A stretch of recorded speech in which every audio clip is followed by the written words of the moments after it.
Olá, boa noite a todos, aguardando apenas as pessoas entrarem. Boa noite.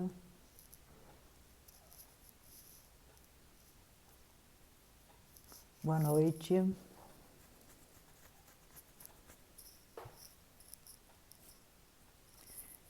Só 2 minutinhos para nós começarmos, para as pessoas entrarem. Aí eu prometo a vocês que a gente começa. Que hoje a gente tem um tema muito interessante. E eu só estou esperando, aguardando mais um pouquinho, para que a gente possa começar. Deixa eu dizer uma coisa a vocês. Eu hoje fiquei bastante feliz. Eu estava no consultório e aí saí do consultório e passei, hoje isso, no Bordeaux antes de vir para casa, para comprar algumas coisas, boa noite, para comprar algumas coisas para vir para casa, né? Saindo do consultório. E aí eu estava no Bordeaux comprando queijo, biscoito, enfim, essas coisas. E um rapaz parou na porta do Bordeaux e falou: "Oi, Virgínia, queria falar com você." Aí eu falei: "Ah, tudo bem, dá para esperar eu terminar de pagar?" Ele falou: "Dá sim." E aí eu terminei de pagar. Quando eu saí, ele fez, eu estou fazendo doutorado e ele fez algumas disciplinas comigo e ele faz mestrado. Aí ele falou: "Eu queria te agradecer pelas aulas." Eu falei: "Me agradecer pelas aulas?" Ele não foi meu aluno, né? Aí ele falou: "É." Eu falei: "Mas como assim, né? Me agradecer pelas aulas? Você nunca foi meu aluno?" Ele falou: "O quanto você, apresentando o trabalho e participando das aulas, eu aprendi com você, você não acredita." Eu fiquei tão feliz com isso. Aí ele falou assim: "Na minha dissertação, que eu vou defender agora em outubro, tem um agradecimento especial a você." Ou seja, eu era tão aluna quanto ele, mas segundo ele fez 2 disciplinas comigo. Segundo ele, quando eu apresentava trabalho e as minhas colocações na aula, para ele acrescentaram muito, ele aprendeu muito. Eu achei assim, isso muito legal, porque isso não é comum, né? Da gente ouvir. Bem, hoje nós vamos falar sobre essa trilogia: perdão, justiça e vingança. Eu gostaria que os senhores entendessem que quando nós falamos de perdão, nós estamos falando de perdão ao outro e a nós mesmos. Porque quando se fala de perdão, está sempre referido a alguém de fora, né? Não. Pode ser perdoar a mãe, o pai, o filho, a filha, o marido, a esposa, o vizinho, sei lá quem, como também perdoar a si próprio, pelas coisas que nós fazemos contra a gente, não é o outro. Muitas vezes somos nós mesmos que fazemos alguma coisa contra nós mesmos, não é o outro. Nós apontamos para o outro como se o outro fosse responsável por... Não. Quem é responsável pelo que acontece comigo, vamos partir dessa premissa. Sou eu. Por que o que acontece comigo, eu sou responsável? Porque se o outro faz porque eu permito. Então, em última instância, eu sou sempre responsável por tudo aquilo que acontece comigo. Se nós conseguirmos entender essa responsabilidade que nós temos sobre a nossa vida, nós vamos sair do lugar de reação para a ação. É isso que a gente precisa fazer. Porque nós costumamos reagir aos estímulos, reagir ao ambiente, reagir ao campo social, reagir. Mas nós temos que sair desse campo da reação e partir para sujeitos da ação. Então, o outro, ele não é responsável pelo meu sofrimento, o outro não é responsável pela minha alegria. Ponto. Responsável pela minha alegria, pelo meu sofrimento, sou eu. Então, quando eu falo de perdão, muitas vezes perdoar o outro, né? Aí vocês vão dizer, você está sendo incoerente, né? Porque se o outro faz apenas aquilo que a gente permite, Eu estou falando em relações mais íntimas, em relações mais estreitas. Porque em relações mais distantes, o cara vem e me assalta. O Papa perdoou o tiro que ele levou. Bem, mas depois a gente chega lá. Depois a gente chega lá porque eu acho isso, sim, extremamente complexo. Na teoria, tudo isso é muito lindo, tudo isso. Na teoria, tudo é possível, né? Na teoria, no sonho, na fantasia, tudo é possível. É possível você pensar num sapo de 10 patas, num, num cachorro de uma pata. Mas, na teoria, tudo isso pode. Mas eu gostaria de voltar um pouco e dizer que hoje terminou com o pôr do sol o Yom Kippur, que é o dia mais sagrado do calendário judaico. Yom, dia, Kippur, expiação. Então, Yom Kippur, o dia da expiação, o dia do arrependimento. Para quê? Para se conseguir o perdão de Deus. Então, começou no pôr do sol de ontem, dia 27, e terminou no pôr do sol de hoje, dia 28. Então, na realidade, essa data é uma data para os judeus muito importante. E começar falando sobre o Yom Kippur é minha pequena homenagem ao povo de Israel. É minha homenagem aos judeus, um povo que eu admiro e respeito em demasia, pela grandeza, pela força, né? Isso é vida. Então, apesar de Hitler, apesar do nazismo, nós temos o Yom Kippur. Então, vejam que força tem esse povo, vejam que força os judeus têm. Vejam que força, né? Apesar de Hitler, apesar do nazismo, eles mantêm o Yom Kippur, o dia do perdão. Então, eu penso que isso é de uma grandeza, de uma generosidade, de uma força invejável. Então, eu gostaria de dizer que é uma pequena homenagem que eu faço a Israel e a todo o povo judeu. Bem, então eu faço a minha reverência a esse povo que eu gosto e gosto muito. Bem, o que é o perdão? Nós temos que começar por uma definição. E é muito difícil definir perdão. É fácil quando a gente pega na internet, num dicionário comum. Mas, por exemplo, eu não encontrei o que seja perdão no dicionário de filosofia. Freud não fala muito em perdão. Então, perdão não é um tema fácil. Então, eu peguei uma definição na internet para a gente ter um ponto de partida. Perdão é o processo intencional, e voluntário, pelo qual a vítima passa por uma mudança de sentimentos em relação a uma ofensa. Vamos até aí para a gente poder dar continuidade a partir daí. É o processo intencional e voluntário.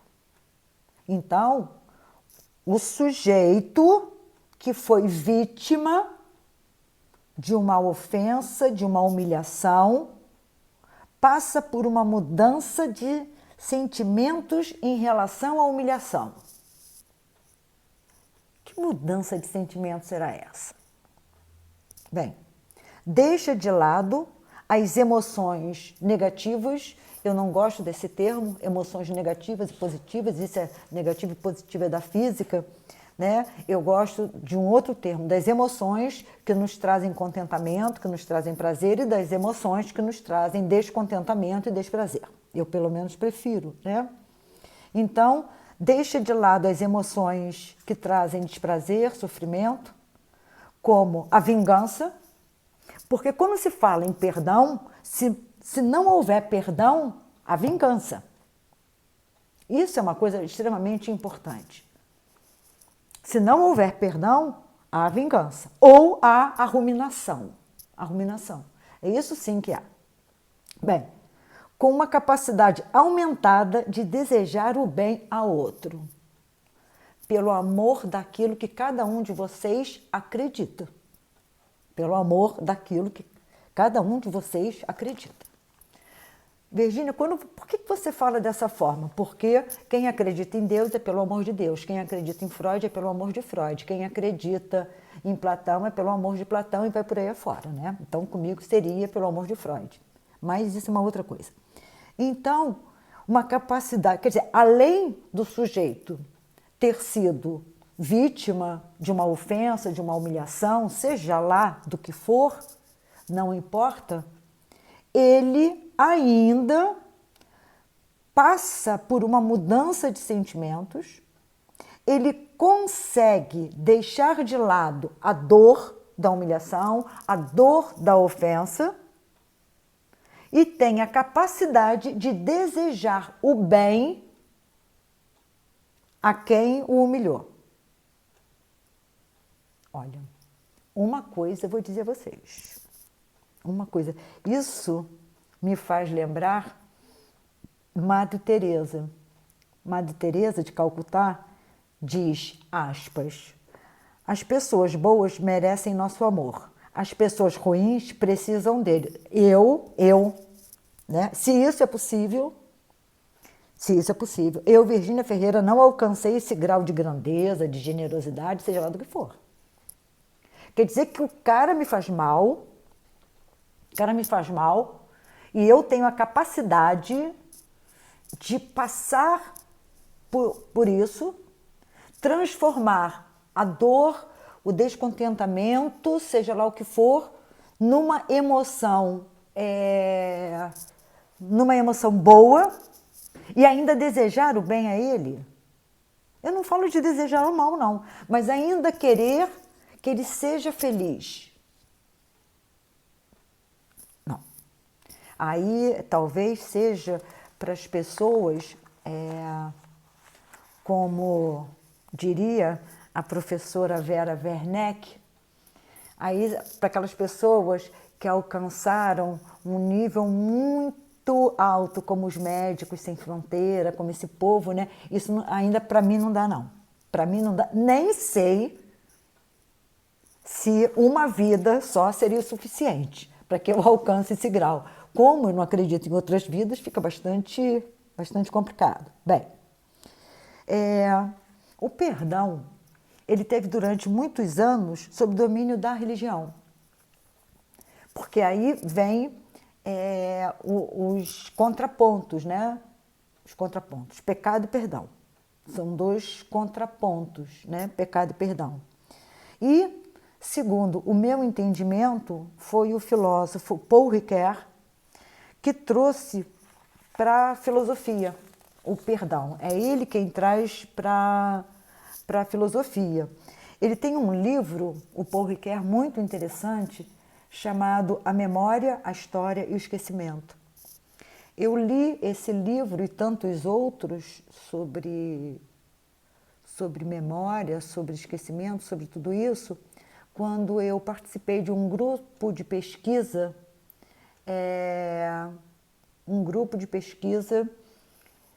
que tinha como objetivo a reconstrução da história do Hospital de Custódia e Tratamento Heitor Carrilho.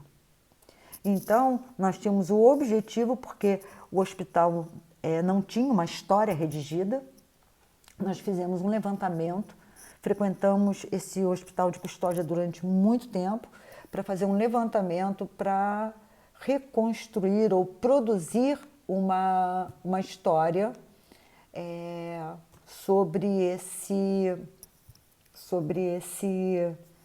hospital, muito interessante. E quando eu participei desse grupo pela Unirio, com o professor coordenador, né, que ele coordenava, um psicanalista chamado Francisco Ramos de Farias, um amigo meu, e ele coordenava esse grupo e nós frequentávamos o hospital a fim de reconstruir a história.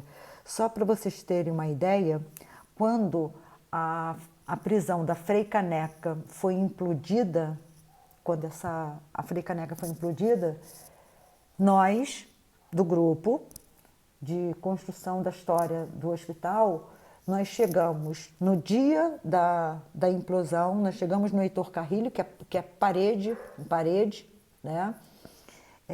Nós chegamos 5 horas da manhã, quase 5 horas da manhã, para tirar todos os internos, levar para o Hospital de Custódia e Tratamento Henrique Roxo, em Niterói, passar o dia inteiro lá enquanto havia implosão e depois voltarmos com eles. É uma história assim, bastante interessante, que um dia, assim, eu conto a vocês, quem passou por esse dia e saiu de lá não enlouquece mais. Então, eu certamente não enlouqueço mais, porque aquilo lá, vou dizer uma coisa a vocês, foi bastante difícil. Bem, então, é só para que vocês saibam que eu vou trabalhar por Paul Ricoeur, sobretudo assentada no livro Memória, História e Esquecimento. Então, no Paul Ricoeur, especificamente no livro A Memória, História e o Esquecimento. Tá? Bem, o Paul Ricoeur, ele vai fazer uma relação entre justiça e perdão. Por isso é que o título da live é Perdão, Justiça e Vingança. Nós vamos começar com Paul Ricoeur e vamos terminar com a Júlia Kristeva, uma psicanalista francesa, que tem um livro chamado Sol Negro, onde ela trata da depressão e do perdão. Bem, então o Paul Ricoeur, ele vai não só se apossar desse termo perdão e vai trazer para o âmbito da filosofia, como ele vai estabelecer essa relação entre justiça e perdão. Ele vai dizer que existe um sentido de justiça que precede a codificação da justiça em forma de lei. Olha que interessante, né? A partir do quê? A partir da regra de ouro. E qual é a regra de ouro que o Paul Ricoeur traz? Não faças a outrem o que não gostarias que te fizessem. Só que essa é uma regra de ouro que ninguém faz. Que ninguém faz. As pessoas não fazem. Porque se nós, de fato, não fizéssemos com o outro aquilo que nós gostaríamos que o outro não fizesse com a gente, certamente a humanidade teria tomado um outro caminho. Não resta a menor dúvida. Não resta a menor dúvida. Se eu não quero que o outro grite comigo, eu não vou gritar com o outro. Se eu não quero que o outro me empurre, eu não vou empurrar o outro. Se eu não quero, eu não vou fazer com o outro. Só que qual é o maior problema que nós temos? O maior problema que nós temos, senhores, é que quando o outro faz, nós nos queixamos. Mas quando nós fazemos com o outro, nós temos sempre uma justificativa. Essa é uma questão importante. Então, eu não quero que o outro grite comigo. Não quero. Mas eu vou e grito com o outro. Aí alguém fala para mim, ô Virgínia, eu vou dizer, não, mas sabe o que acontece? O outro me tirou, me levou às raias da loucura. Como assim?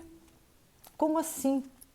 Então, o que eu gostaria que os senhores entendessem é que essa é uma regra de ouro tão básica, tão simples, mas tão difícil. Eu não sou budista, eu sou ateia, mas conheço o budismo. E uma vez perguntaram para Dalai Lama, por que o senhor vive repetindo o óbvio? Ele falou, porque ninguém faz. E eu vou repetir quantas vezes forem necessárias. É óbvio. Essa regra de ouro, ela é muito óbvia e muito simples, como ele diz. Mas ninguém faz. Eu não faço, os senhores não fazem. É um exercício que nós precisamos fazer para nos aproximarmos disso. Essa é a realidade. É um exercício.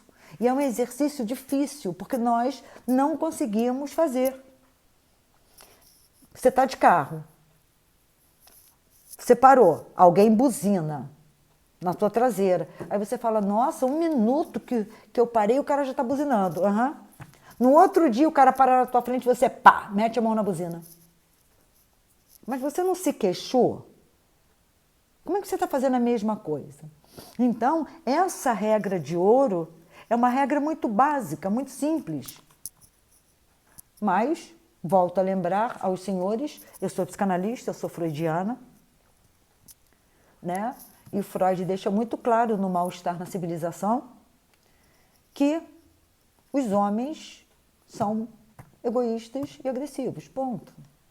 Então, por isso as leis, por isso a regra de ouro, por isso os mandamentos, por isso esse conjunto de normas, de valores, de moral, para ver se o homem pode, né, ser menos agressivo, ser menos, vamos dizer assim, violento com o outro. Porque nós não gostamos que façam com a gente, mas a gente vive causando mal ao outro. Nós fazemos isso. Então, eu acho que, eu não tenho certeza, eu li esses dias, mas eu acho que é Nietzsche que diz, se você quer ser feliz, estrangula a sua consciência. Eu acho que eu li isso, eu acho que é do Nietzsche. Por quê? Porque nós sabemos o que nós somos. Nós sabemos o que nós somos. Eu vou ler um pedaço aqui para vocês de um livro chamado Os Afogados e os Sobreviventes, do Primo Levi, que é sobre o nazismo. Ele diz aqui, a passagem silenciosa da mentira para o auto-engano é útil. Ele fala isso sobre as pessoas que passaram pelos campos de concentração, as pessoas que sobreviveram a tudo isso, e dizem não lembrar. Sobretudo, os alemães, né, que dizem não lembrar. Então, ele diz que essa passagem da mentira para o auto-engano, ela é útil. Ele diz. E eu digo a vocês que essa passagem nossa é uma passagem que nós fazemos no cotidiano. Nós saímos da mentira para o auto-engano. Nós mentimos para nós mesmos, nos achando justos, honestos. Será que nós somos mesmo? Bem, isso é só uma questão para a gente. Então, nessa regra de ouro está pressuposta a normatização da justiça. É o mínimo que se espera, né? Então, Paul Ricoeur faz um esforço para construir uma ponte entre o aspecto teológico da justiça, a perspectiva em busca de um bem comum, e seu aspecto deontológico, a afirmação de regras e obrigações. Então, o que nós precisamos entender? Que a justiça, ela é necessária. Ela é necessária. Ela é necessária, não é o nosso senso de justiça. Até porque nós não temos esse senso de justiça tão desenvolvido, tão claro, para que a gente possa, na realidade, ser justos com o outro e com a gente mesmo. Tanto que no início da live eu falei, nós precisamos ser justos com o outro e com a gente mesmo. Eu preciso ser ética com o outro e comigo. Não é só com o outro. Eu também existo, eu também estou no mundo, eu também me relaciono. Então, a ética está em relação a mim, a relação que eu tenho comigo e a relação que eu tenho com o mundo. Bem, a busca pela justiça, eu estou em Paul Ricoeur, né? Se caracteriza por 3 traços principais. 1, querer viver bem com e para os outros. Então, isso quer dizer muita coisa. Isso quer dizer que eu preciso, necessariamente, buscar o bem, o viver bem com o outro e para o outro. Por quê? Porque nós não vivemos sozinhos. Nós vivemos dentro de um campo social. Nós somos, né, animais sociais. Então, se eu vivo com o outro, é necessário, sim, o bem de ambos os envolvidos nas relações. É isso que a gente precisa refletir, é isso que a gente precisa questionar. Quando nós estamos nos relacionando com o outro, nós procuramos o bem comum ou nós procuramos o nosso bem? É só uma pergunta, eu não tenho resposta. É para que a gente possa responder. O que eu busco? Não é? Eu busco o bem para mim? Qual é o referencial do que seja bem? Quem vai ser o juiz dessa relação? São várias questões aí envolvidas que elas são extremamente complexas, mas elas devem servir como um ponto de partida para as nossas reflexões. Então, o querer viver bem com o outro e para os outros. Nós precisamos entender, vou voltar ao mesmo ponto da live passada. Até a Organização Mundial de Saúde diz que a saúde não é um bem individual, ele é um bem coletivo. Então, nós quando falamos de querer viver bem com o outro e para os outros, nós estamos falando disso. Nós estamos no Hans Jonas, nós estamos no livro chamado Princípio e Responsabilidade, uma ética para as novas tecnologias, para a era da tecnologia, que ele vai dizer que nós somos assim tão radicais, nós perdemos o limite, porque nós não temos o sentimento de pertencimento à raça humana. Nós nos sentimos acima. Acima do quê? Isso é uma questão que nós precisamos nos perguntar. O Hans Jonas fala sobre isso perfeitamente. O homem se sente acima do bem e do mal. O homem se sente um Deus. Aí eu digo, baixa, ó. Baixa, porque você é tão mortal como outro qualquer. Então, se eu quero viver bem, eu fazendo bem ao outro, eu estou fazendo bem a mim, porque eu estou nessa relação. Isso é que nós temos que pensar. Eu estou nessa relação. Ora, se eu estou nessa relação, quanto melhor eu fizer ao outro, né, eu estou fazendo bem a mim. Então, é isso que nós temos que pensar. Bem, a aplicação das normas a partir de instituições justas. Aí vamos a Freud, novamente. Freud vai dizer, no mesmo texto, O Mal-Estar na Civilização, que eu acho uma das obras-primas do Freud, teria, né, tantas outras, o inconsciente, as pulsões e suas vicissitudes, a repressão, enfim, o recalque, né? Mas, falando sobre o mal-estar, Freud vai dizer, ou a lei serve para todo mundo, ou ela perde a força de lei. Isso é uma coisa muito séria. A exceção, ela é muito complexa. Porque se há exceções na lei, ela perdeu a força de lei, ponto. É simples assim. Ela perde a força de lei. Não resta a menor dúvida. E se ela perde a força de lei, as pessoas não têm por que se submeter a um conjunto que perdeu a força. Ora, as pessoas, elas podem ser regidas por dois elementos. Ou pelas leis, pelas normas, pela moral que ela introjetou, legal, ou por obediência às leis externas, às leis feitas pelo homem. Então, ela tem medo de ser presa, ela tem medo de ser punida, ou, se ela pertencer a alguma religião, pelo medo de pecado, de quando morrer para o inferno, enfim, cada religião tem a sua perspectiva, seu conjunto de dogmas. Então, essa questão dessas exceções, a lei perde a força de lei, mas a gente precisa de instituições que apliquem as leis de forma justa. Bem, e a sabedoria prática? O que é a sabedoria prática? Saber viver. Isso é sabedoria prática. Bem, então essa tríade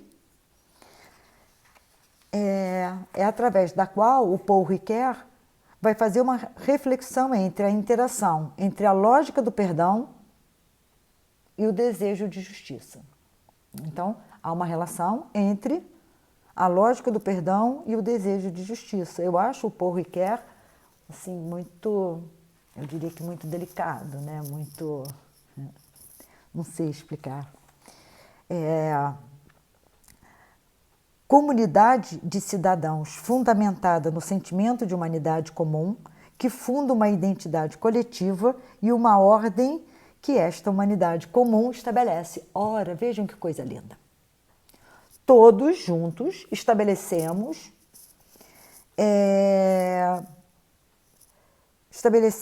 um sentimento de pertencimento à raça humana e, a partir de uma identidade coletiva, nós estabeleceríamos uma ordem.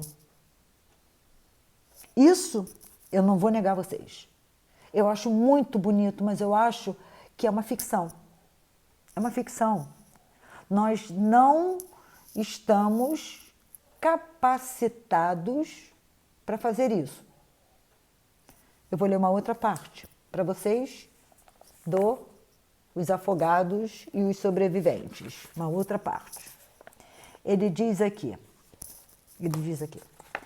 as decisões não foram nossas, porque o regime no qual crescemos não nos concedia decisões autônomas.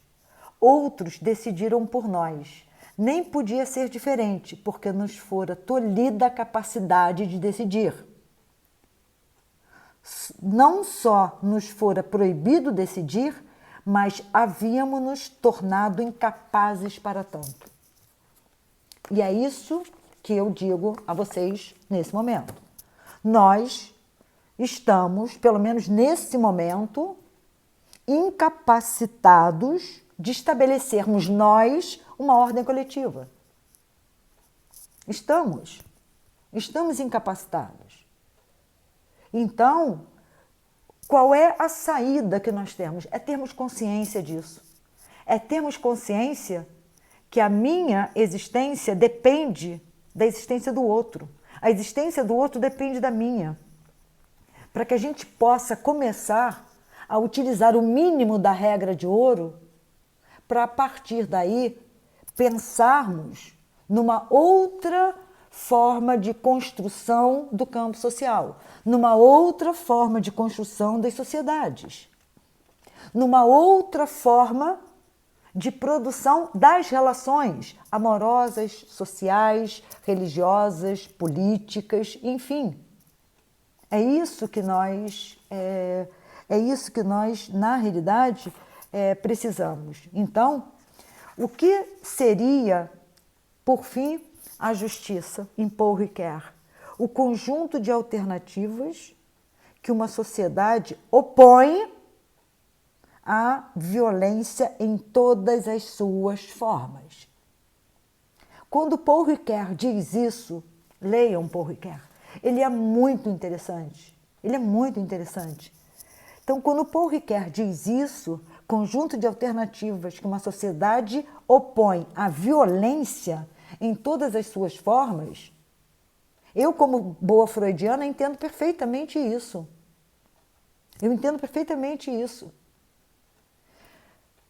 Maria Cecília Minayo tem um texto sobre a violência muito bom, eu não lembro o nome do texto agora, muito bom, Maria Cecília Minayo, em que ela diz o seguinte: nós achamos que violento é sempre o outro, não somos nós.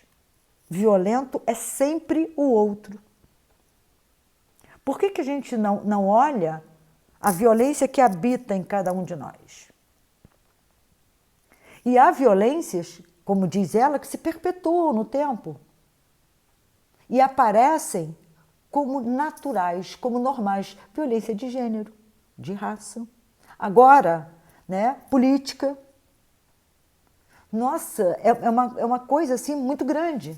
Então, quando o Paul Ricoeur vai dizer que é um conjunto de alternativas que uma sociedade opõe à violência em todas as suas formas, ele está embutindo aí dentro a vingança. Ele está embutindo aí dentro a vingança. Por quê? Porque a vingança é uma violência. E, sendo bastante clara, um erro não justifica o outro. Uma violência não justifica uma outra violência. Porque se assim fosse, gente, o mundo já teria acabado. O mundo já teria acabado, obviamente. Então, ele vai dizer que o perdão não é apagar da memória. Não é você apagar da memória o que aconteceu, até porque nós não conseguimos isso. Nós não conseguimos isso, apagar da memória. Ele vai dizer que o perdão é a suspensão da dívida. Você suspende a dívida que o outro tem com você, ou que você acha que o outro tem com você. Né? A virtude do perdão permite recordar o passado sem o desejo de vingança. Eu concordo com Paul Ricoeur. Ele vai dizer que o perdão é a cura da memória que liberta do peso da dívida e que concede um futuro. Por quê? Eu não sei se eu já publiquei no meu Instagram hoje, se não publiquei, vou publicar depois da live. É uma mulher que está numa posição, não sei se de meditação, enfim, mas eu vou publicar logo assim que eu sair, que ela diz o seguinte, né? Não perdoe o outro por ele, perdoe por você. Porque quando você não perdoa o outro, muitas vezes o outro não está nem aí para você. Quem fica doente é você. Quem fica com o aparato psíquico povoado de dor é você. É exatamente você, não é o outro. Porque entendam, gente, entendam. Física, 2 corpos não ocupam o mesmo lugar no tempo e no espaço. Legal.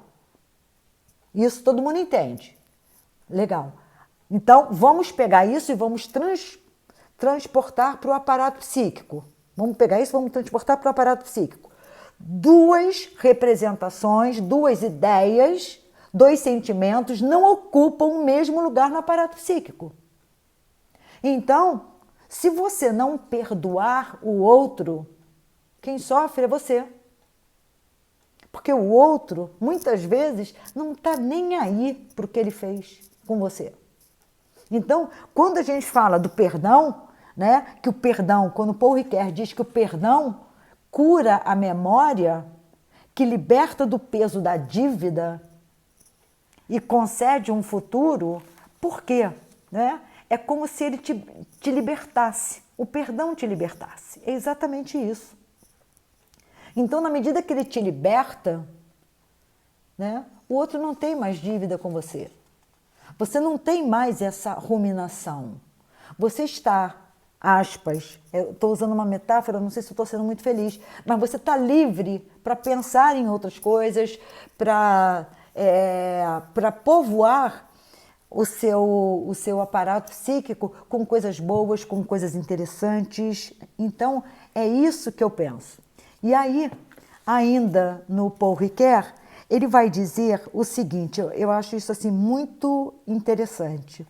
Ele vai dizer que o perdão, a solução se dá pela construção deliberada. Sou eu que quero me ver livre, não é perdoar o outro.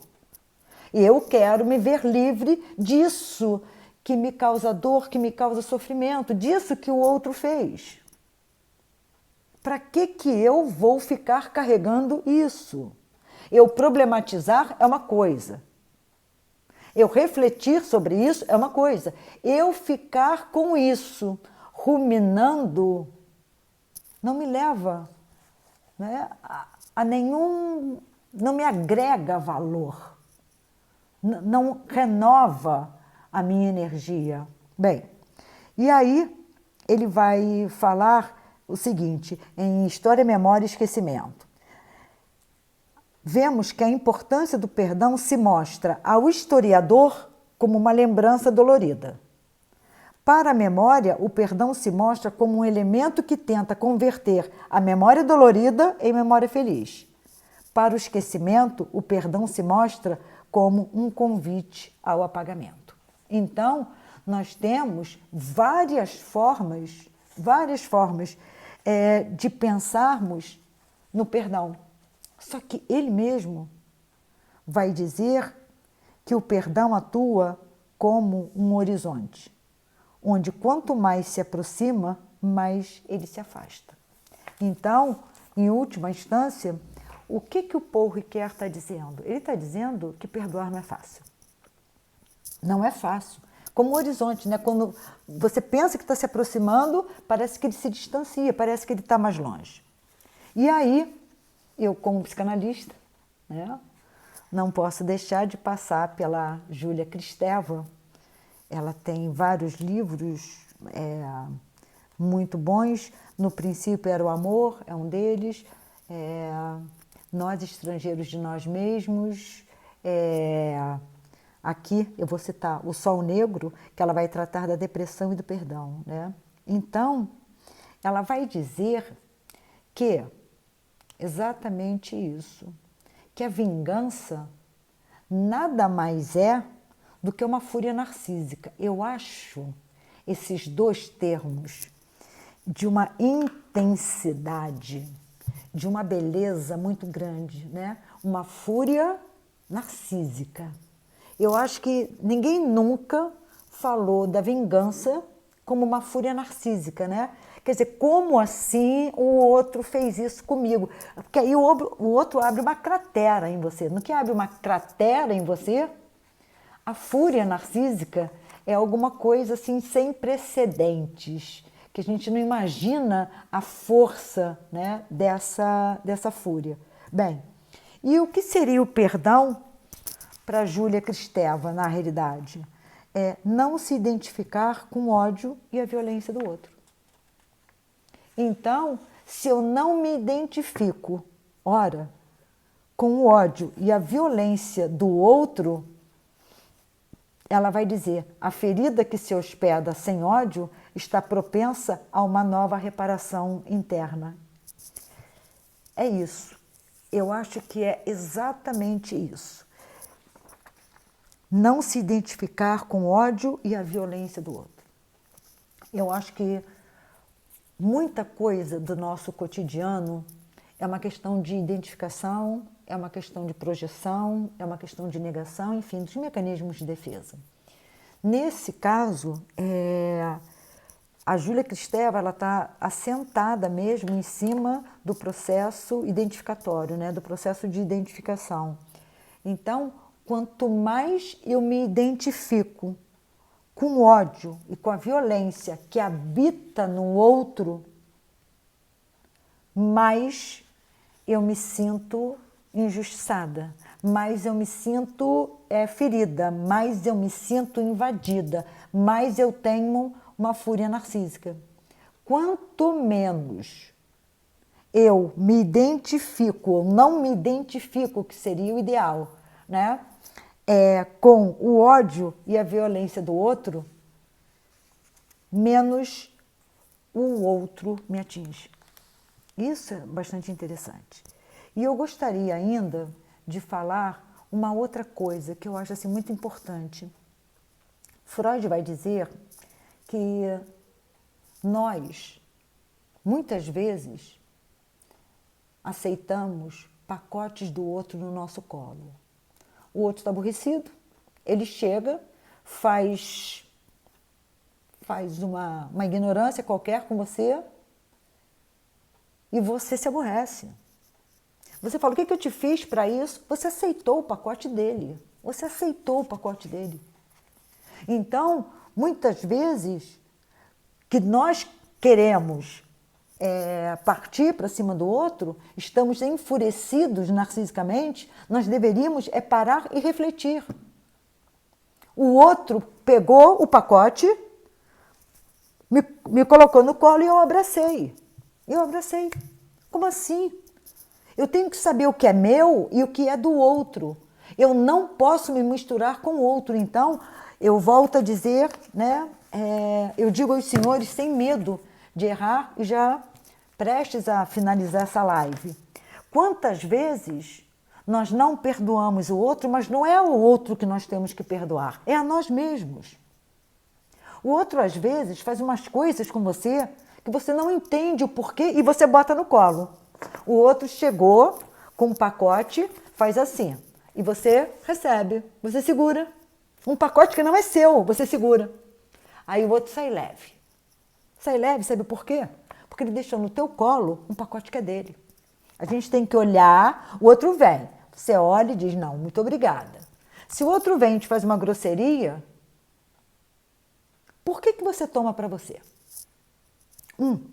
Segundo, em que lugar na vida do outro você se coloca para achar que você é responsável pelo mau humor do outro? Vamos parar e vamos pensar nisso. Então, se o outro está mal-humorado, chega e te dá um fora, você diz assim, o que eu te fiz para isso? Por que teria que ser você? Queridos, só tem um astro-rei, que é o Sol. Nós giramos em torno dele. Então, o que nós precisamos entender é que aquilo ali não é com a gente, é com o mundo dele. Eu não tenho que receber esses pacotes. Porque se eu recebo esses pacotes, eu teria que perdoar muita gente, mas não são eles. Sou eu. Sou eu que aceito esses pacotes que as pessoas colocam no meu colo. Nós temos que saber quais são os nossos. Então, vamos dizer que eu passei por Mariazinha não falou comigo. Aí eu passo para Mariazinha um zap. Oi, Mariazinha, tudo bem? Tá aborrecida comigo? Ela diz, não. Não, tá sim, pode falar. O que eu te fiz? A pessoa ainda insiste. Veja como é que ela pegou esse pacote e se agarrou nele.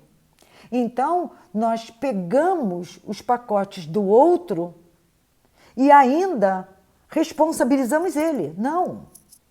Por isso é que eu digo que a maior parte das vezes não é ao outro que nós temos que perdoar, é a nós mesmos.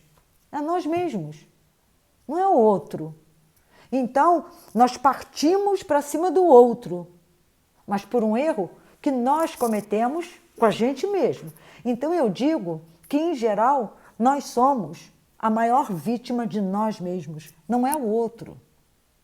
Então, para sermos justos, em falarmos em justiça, antes de eu apontar o dedo para o outro, eu tenho que apontar o dedo para mim. O que eu estou fazendo comigo? Não é o outro, é o que eu estou fazendo comigo.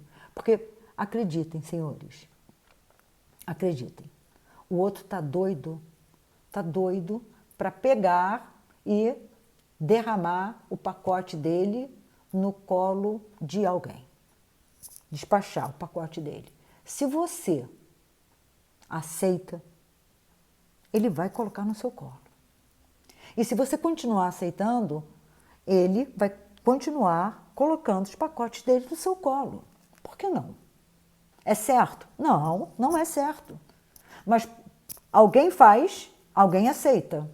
É a mesma coisa que isso aqui, que eu vou mostrar para os senhores. Isso aqui é uma caneta e uma tampa. Fecha aqui, encaixou aqui. Então, eu chamo isso de complementariedade de sintomas. Alguém precisa despachar os seus pacotes e alguém precisa colocar no colo pacotes que não são seus para não pensar nos seus, para fugir daquilo que é seu. Então, eu vou aceitando pacote do outro, eu vou aceitando o pacote do outro. E o outro vai despejando no meu colo. Então, é uma complementariedade de sintomas. Nós precisamos nos livrar disso. Agora, para isso, a gente tem que ter coragem, a gente tem que ter determinação, a gente tem que ter vontade. Eu, como psicanalista, diria que a gente deveria fazer uma análise, né? Eu já fiz durante muitos anos.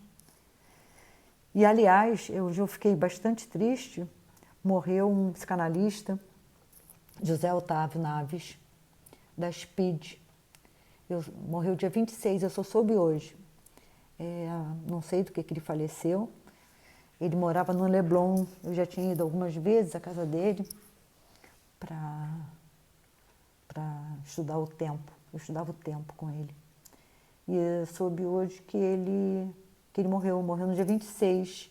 É bastante delicado, mas eu queria fechar a live de hoje, que daqui a pouco o Instagram me derruba, e quando o Instagram me derruba eu fico muito aborrecida. Eu não gosto que o Instagram me derrube, dizendo a vocês o seguinte: o perdão existe? Não. Ele não existe. Ele não existe. Vamos ser claros. Se você perdoa o outro, o outro vai te cobrar um preço quase que impagável. O que pode haver, na realidade, é um consenso entre duas pessoas. Mas dizer, olha, né, quer ver uma expressão que ninguém merece? Vamos colocar uma pedra em cima disso. Gente, olha, não repete isso não. Vocês que assistem live comigo, que estão sempre aqui, por favor, não falem isso não. Vamos botar uma pedra em cima disso. Isso não existe. Isso não existe. Então, o que a gente precisa? A gente precisa sentar e chegar a um acordo. Isso sim. Mas dizer, né, que o perdão existe, eu não sei, né? Eu não tenho religião, sou ateia, mas segundo as Escrituras Sagradas, o Novo Testamento, Jesus diz, aspas, Pai, por que me abandonaste? Então, se ele pergunta ao Pai por que o Pai abandonou, não era porque ele estava satisfeito, né? Eu penso, mas eu não entendo de religião. Isso é simplesmente uma bobagem minha que eu resolvi falar. Bem, mas o que eu gostaria que vocês pensassem? Que a vingança, quem mais sofre é aquele que quer se vingar. Então, resolva isso dentro de você, de uma outra maneira, não é com o outro, resolva com você. Pense por que você permitiu que o outro fizesse o que ele fez com você. Você estava fraca, você estava frágil, você não quis partir para o enfrentamento. O que houve? Porque senão o outro vai continuar fazendo. E você vai continuar nesse lugar de vítima, de vitimização. E esse lugar não leva ninguém a lugar nenhum. Por mais que você tenha um ganho secundário, eu digo, a gente precisa se tratar. A gente precisa conhecer mais a gente. Até para que a gente possa, não é perdoar o outro, não. É perdoar a gente mesmo.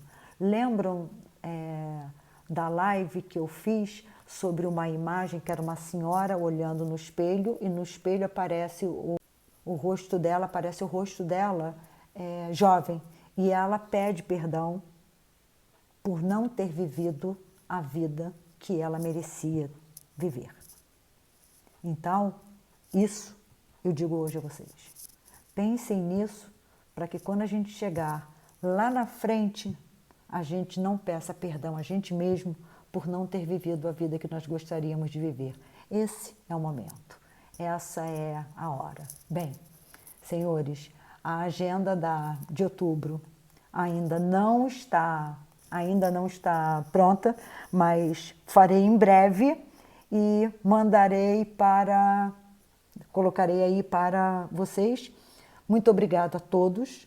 E assim como eu comecei a live homenageando ao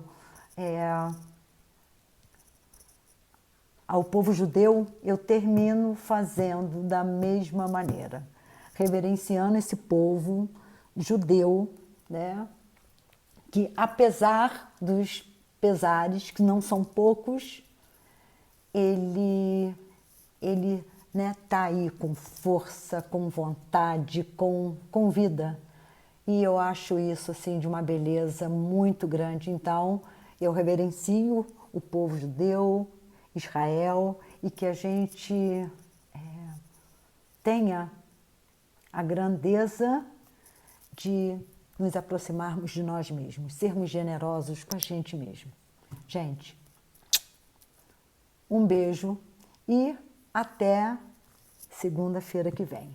Tenham todos uma boa semana.